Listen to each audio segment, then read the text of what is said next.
What's that? You want to be scared? Come with me.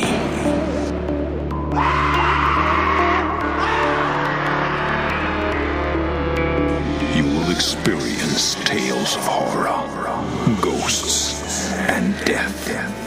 It is not recommended for the weak at heart. Listen in the dark. It's more fun that way. This is Weekly Spooky. Hello, my friends. I'm Henrikuto, your host, and thank you for joining me for another Spooky on the Weekly. And tonight we got a pretty good one. I say tonight because this show exists in perpetual night. That was kind of a sexy realization to throw out there. But I hope everybody listening to this, I hope you are healthy. I hope you are doing well.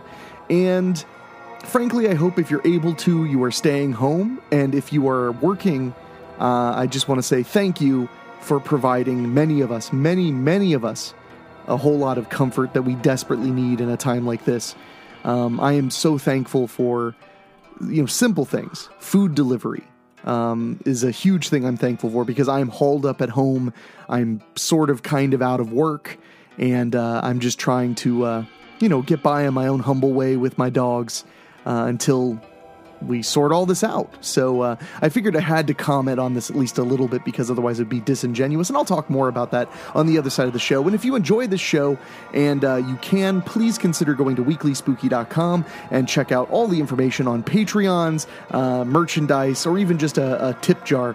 I could really use the help, but this show is free, there is no paywall, and there will never be a paywall, my friends. And tonight's story is pretty darn creepy. And I like that about it, because we talk a lot about infections of the body lately, but let's talk about infections of the mind. Let's talk about what happens when something won't leave your brain. When something is waiting for you, no matter what you're doing, it's there in the background. It's not going anywhere. It's waiting. That's what tonight's story is kind of about. So without further ado, my friends, let's listen together. Just a Dream by Joe Solmo. David sat up in the cold darkness of his room, unable to breathe. His Superman underoos were soaked with a cold sweat. He listened in the darkness, wide-eyed, but heard nothing. He tried to scream, but nothing came out. It must have only been a dream, he thought, as rational thought returned to his 8-year-old mind. He laid back down on the bottom bunk, finally able to breathe. His brother William started to snore above him. At least his sleep was undisturbed. This was the 4th night this week that David woke in this manner. He looked down on the floor over the edge of his bed adorned in Thundercat's bedsheets. On the floor he saw his stuffed owl named Woodsy. Woodsy had a small radio embedded inside its stomach, and when he got scared in the darkness, he could turn the radio on low and hear another human voice. It helped, sometimes. The radio kept him company until light started to shine through the window. He was already awake when William's alarm went off. It was summertime, but William took a summer job working with the neighbor, helping on his farm. David watched as his brother climbed down the wooden ladder built into the front of their beds. "William?" he asked. "What are you doing up? It's 5 a.m., William said, running his hand through his hair. "Bad dream again?" "Yeah, this time it was worse. They made it inside," David said. "Don't worry. Even if they get inside, they can't hurt you. I won't let them," William said, smiling at his younger brother. "Your snoring sounded like Kit from Knight Rider," David said in response. "And I'm sure that would scare them off. See? No problem," William joked and headed for the small bathroom attached to their room to get ready for work on the farm. "So reassuring," David said, pulling his blanket off the bed and walking out to the living room. He climbed onto the couch and closed his eyes. "Tonight maybe I'll sleep out here. Maybe the dreams can't find me," David thought, as sleep overtook him. When David's eyes opened, the first thing he noticed was how bright it was. The TV was on, and the god-awful show Guiding Light was on. He could smell French toast being cooked in the kitchen and knew his mom was making breakfast. He twisted his head around to look through the open arch into the kitchen. He heard clanking as he watched his mother set the table for breakfast, her eyes glued to their television. The cinnamon she added to the eggs made his mouth water, and David got up and headed to the kitchen. "Good morning, honey," his mother said with a smile. "Rough night?" "Yeah, I had a bad dream," David replied. "Oh, I'm sorry, baby. Did coming out to the couch help?" she asked. "A little, yeah. Can I sleep there tonight?" David asked. "Not tonight. Your father is having some friends over, and they'll be watching the game," his mother said. "It's okay. I can watch the game with them," David said, hopefully. "Not tonight. I'm sorry." "Did your brother get off to work this morning?" she asked. "Yeah, he said he would be home for lunch today," David said. "He wants bologna." "Did he really?" his mother asked with a smile. "Your brother asked for your favorite sandwich for lunch? I thought he hated bologna," his mother said. "Well, he didn't come out and exactly say it. It was kind of implied," David said. "Uh-huh," his mother said, placing 2 pieces of French toast on his plate. "Eat up. I've got to go to the store and you have to come with me," she said. "Do I have to?" David whined. "Yes, you're too young to stay by yourself," she said. After dinner, David went to his room to play with his Castle Grayskull playset. His brother came in shortly after and turned on his radio that sat on a shelf opposite their beds. Soon Pat Benatar's unique voice came from the speakers mounted on the wall. "Do you have to listen to that so loud?" David asked.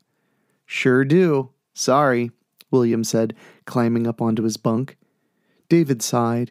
He put his action figures into his toy box and closed up the castle. Sometimes his brother could be a real jerk. He wished they didn't have to share rooms, but their house just wasn't big enough. He left their shared room to hang out in the living room. When he got there, it was full of people he'd never seen before, all of them smoking, with drinks in their hands. The game was on the TV. "What are you doing out here?" his father asked, smiling. "William is listening to music so loud I can't hear my action figures talk to each other," David said with a pout. "Well, I'll have a talk with him. You shouldn't be out here with all of us adults," his father said, putting out his non-filtered Lucky Strike cigarette. David let his father lead him back to his room. He knew he would get it from his brother once his father left. "William, turn that shit down," David's father yelled. "Come on, it's not even that loud," William retorted. "You have to share your room with your brother. Try to find a happy medium, will ya? I got guests over and it's a cloud of smoke. No place for a kid," their father said. "All right, fine. Can I go over to Brian's?" William asked. "He asked me to spend the night." "No!" David said. "Yeah, it's fine with me. Just check with your mother." "Why do you care, Davy?" their father asked. "I would be all alone tonight," he said. He didn't want to show his dad he was afraid of the dark. "Exactly. You can play as late as you want. I promise," his father said and winked, like he was doing David a favor. "Cool, let me call Brian," William said and left the room. David watched his brother leave the room, carrying his chances of a good night's sleep. His father left to return to his friends, and suddenly, the shadows in the corners of the room seemed more sinister. 3 hours later, David sat in his bed with a flashlight and a Spider-Man comic. His mom had tucked him in, but he got back up. She had noticed the light spilling under the door into the hall, so he had to pilfer the flashlight from under the bathroom sink. He secretly wished Spider-Man was real and could save him from the bad dreams. He yawned as he turned the pages. It didn't take long for his week of little sleep to catch up to him, and less than 20 minutes later, he was asleep. David's eyes suddenly flipped open. The room was completely dark. He turned his head and looked at the clock on the radio across the room. 2:15. Oh no, he thought. It was the same time every night. He listened and heard the sound of the tires on the gravel driveway. He jumped up and ran to the window. He saw the black car with no headlights coming up the driveway. The car looked like an old hearse with black tinted windows. There wasn't a single color on the car besides black. The bumper, lights, hubcaps, everything covered in black. The car stopped about 20 feet from the house. He watched as the doors opened and 4 beings stepped out. They were tall and skinny, wearing what looked like tuxedos, but without a shirt underneath. Their pale skin almost shone in the moonlight. He couldn't make out their faces. It wasn't that they didn't have one, it's just, it was fuzzy. Like when the reception goes out on their TV and his father swears and has to adjust the rabbit ears. Fuzzy except for their mouths. They didn't have lips. The mouths were almost completely circle, lined with sharp, glistening teeth, rows of them like a shark's mouth, only round. They didn't make a sound as they lined up next to each other in the driveway. They more glided when they walked towards the house in complete unison. Swirls of fog flickered with red, yellow, and orange lights, parted for them as they closed the gap between the car and the house. He watched as they came straight towards his room, not the front door. He ducked under the covers. David started to shake. It had to be a dream. It's only a dream, he thought. "Wake up!" he yelled inside his head. There was no sound from outside the blankets. He wanted to peek so badly, but couldn't muster up the courage to do so. A minute passed, then 2. Still no sound from outside the blankets. He looked at the Thundercats on his sheets and wished he had their courage. He tried to calm his breathing, fearing that the blankets moving up and down would alert them to his hiding place. He imagined them in his room looking in the toy box for him and checking the small bathroom. He moved his arms slowly as he could, hoping they wouldn't notice the movement if it was slow enough. He held his breath for a second. Still no sounds came from the room. Was it possible they couldn't get inside his room? The dream never went that far. They would peer into his windows like he was on display for them, like some kind of zoo. Suddenly, the blankets were yanked off of him. He looked up at the top of the bunk bed, no longer against the wall. Mist filled his room, flickering red, orange, and yellow light reflecting on the white wisps. On each side were 2 of the beings, people, aliens, demons, whatever. They bent their pale heads under the top bunk. David was paralyzed with fear. He couldn't move. He felt his pajama top rise up and tuck itself under his chin. His eyes opened as wide as they could as the one closest to him on the right side reached into a pocket on the black suit it wore. David's imagination ran wild with what it had in there. Some torture device? He followed the movement of the thing's pale hand, the only muscle he could move, as it pulled something out of the pocket. He saw a flash of yellow before the creature hid it behind its pale palm. What the hell was that? David thought. It looked like... It couldn't be. Could it? David's look grew confused as the creature put the item in its right hand. It was! It was the yellow screwdriver from his Fisher-Price tool set.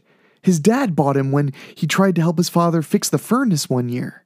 The creature brought the plastic screwdriver out and over his stomach. All 4 of the creatures tilted their heads to the side at the same time, making a shiver run down David's spine. The creature with the screwdriver drove it down into his flesh and pulled it down, essentially making an autopsy incision in his own chest. He watched in horror as a creature on each side peeled back his skin. Another creature from the right side pulled a Fisher-Price hammer from his pocket, its oversized red plastic head on the end of the dowel looking maroon in the darkness. It swung the hammer down into David's chest cavity.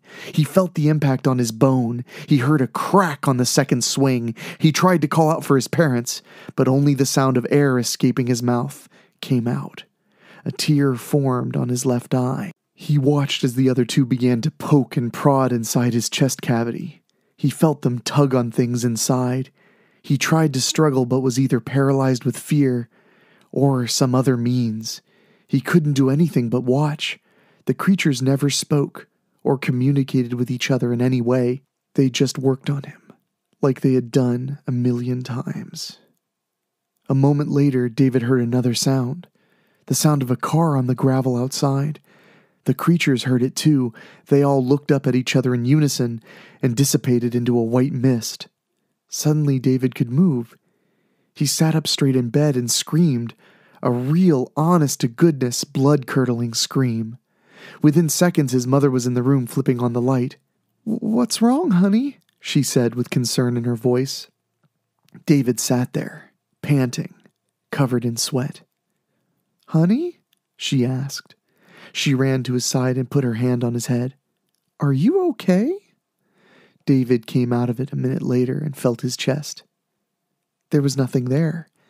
He was normal. He heard a knock at the front door and turned toward his mother. "What's going on?" he asked. "I don't know. Stay here. I'll find out," she said and started to leave. "No, don't leave me," he said. His mom's face showed the struggle between concern for David and curiosity at the door. They both heard David's father grumbling as he headed to the door after the second knock. David left the bed and headed for the window on the driveway side. There was a police car there. He thought about telling the police about the creatures, but then felt silly. It had to have been a dream. His chest was fine. He snuck out of his room and hid behind an end table to listen to the conversation the police was having with his father. "Come on, Dad. I'm sure you did the same thing when you were a kid." He heard William's voice, but it sounded weird, like in slow motion. "You're 16 years old, and you lied to us. You told us you were staying at Brian's," his father said angrily. He thanked the officer and heard the door slam. David fell back to the doorway, just in case they came his way. His brother looked dizzy as he made his way towards the bathroom, David's father leading him. His mother came over to the doorway, making his position. "Honey, come on back to bed. William will be joining you soon. Your brother will keep the bad dreams away," she said. "It was so real this time. They got inside," David said, but she wasn't listening. She led him back to his room. "Joan, William is going to sleep on the couch tonight. I don't want him falling out of bed drunk," David heard his father say.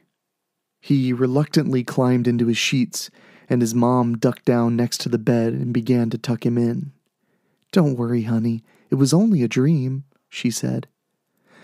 "I know, Mom," David said to appease her. He felt something under him on the bed. He reached under as his mom shut out the light and began to close the door. He looked at what was in his hand, expecting the flashlight. It was the yellow screwdriver. A graven cold settled into David's bones. A bead of sweat broke on his brow, and he tried to pull the blankets over his head. But he couldn't move. His room began to fill with white mist. Oh yeah, a little eerie ambiguity to end our creepiness for this week. And I gotta say, I can identify with this story pretty well. I am one of those people in the world who suffer from sleep paralysis. For people who don't know what sleep paralysis is, it's basically where your mind wakes up but your body hasn't woken up yet. And oftentimes you wake up, you can look around the room, or at least you believe you're looking around the room, and you can't move. Most people are prone to a kind of paranoia while they're experiencing sleep paralysis, and it's often referred to as old hag syndrome because people have described it as being unable to move and seeing this scary witch-like creature in the room with them. I have been suffering from sleep paralysis since as far back really as I can remember, definitely from the time I was 12, 13 years old. And I had, actually in my 20s, a straight up old hag moment where I was asleep. I used to live in New Jersey, and I had an apartment with no bed. because that's how I roll. I slept on the floor, and one night I woke up, was unable to move, and I kind of moved my eyes over to the side, and I was positive that it was there. I saw a woman curled up in a ball on like the balls of her feet, hugging her knees to her chest with hair completely covering her face, just sitting there, motionless, completely motionless. Eventually, I woke up, and then I could tell, nobody was in the room with me, but it was terrifying. And it's not just hallucinations. It's not just not being able to move your body. There's just this weird, hazy ability to think that happens when you're experiencing sleep paralysis that is hard to describe, but it makes you scared. It makes you think that you're not alone. Many alien abductions, the theory is that those people are experiencing sleep paralysis, and that's why they think that somebody is coming to get them or is experimenting on them, because they're just kind of hallucinating as their body is unable to move. Pardon my voice, by the way. I am praying it's allergies, but until I get the coronavirus, I will keep doing the show, and hopefully, I won't have to worry about it. But anyway. So I suffer from sleep paralysis. The other scariest moment I've ever had of sleep paralysis was when I was about 10 or 11 years old. I was staying at a family member's house, and I was in a room with white walls and a big dark oak colored door. And I wear glasses, and I am blind as a bat. I cannot see without my glasses. Everything is a blur, horribly nearsighted. I'm laying in bed. I wake up suddenly. I can't move. And all I see is what I thought was a 7-foot-tall shadowy figure. And my heart pounded, and I was scared. And then as I calmed down, I'm able to realize it's the door frame. It's the door. That's the big, tall, shadowy figure. Those are some pretty upsetting moments, and there's a couple of documentaries about sleep paralysis, and you can Google it and learn more about it. One interesting thing about sleep paralysis, by the way, is according to a lot of studies, if you talk about it or hear somebody else's story about sleep paralysis, it makes you more likely to experience it later that day when you go to sleep. So, my friends, I leave you knowing that I may have doomed myself to a very unpleasant night's sleep. And I do it all for you. I do it all for you guys to keep you entertained. So if I do have a visit from a terrifying old hag tonight, I will tell you about it next week on the show. But for now, I think it is time that I get out of here. So real quick, I want to thank our wonderful Patreon podcast boosters, Kevin Fry, Jack Kerr, Jason Limberg, Karen Wiemet, Nicholas Dawson, and Craig Cohen. Thank you guys so much for supporting the podcast, as well as everybody else on my Patreon. If you want to get involved and help the show keep going, just go to weeklyspooky.com. You can find out everything about our merchandise. You can tip us. You can join the Patreon, or you can just listen to some more episodes. Also, please share them. Please subscribe. All the things you're used to everybody telling you to do all the time. And also, please stay safe, stay healthy, stay sane. I really appreciate it. And for myself, for my producer Dan Wilder, for our wonderful composer Ray Mattis, we will talk at you later. Thank you for listening. Make sure to find your way back next week. But for now, you're safe. Trust me.